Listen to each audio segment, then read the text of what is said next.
कोण? बाळू मामा. बरोबर आहे. बरोबर आहे. आंधळ्याला डोळा देणारा, पांगळ्याला पाय देणारा, किवड्याला कान देणारा, निपुत्रिकाला संतान देणारा या कलियुगाचा मालक म्हणजे कोण? हो बाळू मामा.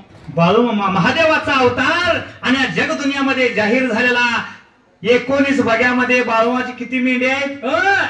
70-75 हजार मेंढर आहेत. आता 19 बघा आहेत आणि हजारो लाखो भाविक, कोट्याधीश भाविक, त्याचबरोबर लाखो भक्त माझ्या शेळ्या मेंढ्याची राखण करते. त्याला मालक कोण? नाही. बाळूमामाला वंश शिल्लक नाही. कारण जगाच्या कल्याणासाठी आणि जगाच्या उद्धारासाठी या बाळूमामानं गाव सोडले. गाव सोडलंय आणि या बाळूमाचा महिमा अफार आया अपार लागला वाढायला.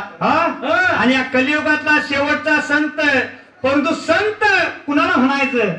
जे का रंजले गांजले तया म्हणे जो आपुले, देव तेथेची ओळखाव आणि संत तया म्हणावा. बरोबर आहे. म्हणून संत होणे पण काही सोपं नाही.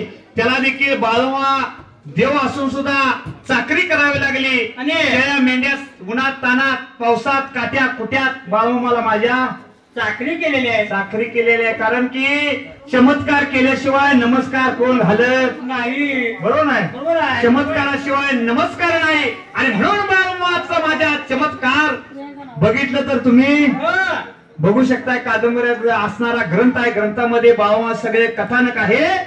त्या बाळूमाचा अखंड इतिहास या संबंध महाराष्ट्रामध्ये गाजलेला आहे. आणि बाळूमाची प्रीती कोणावर होती?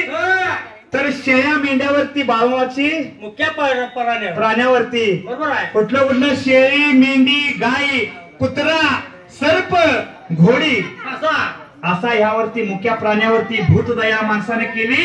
तहानल्याची तहान भागवावी आणि भुकवल्याची भूक भागवावी हे कोणी सांगून दिलं? नीतीने जर वागावे कमी नाही पडणार होत. बरोबर ही बाळूमाची माझ्या शिकवण आहे. आणि म्हणून बाळूमाचं कवन या ठिकाणी गायचं आहे. बाळूमामा दयेचा सागर, प्रीती त्याची मुख्या प्राण्यावर, दयेचा सागर, प्रीती त्याची शेळ्या मेंढ्यावर.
ठिकाणी गोकुळ अवतार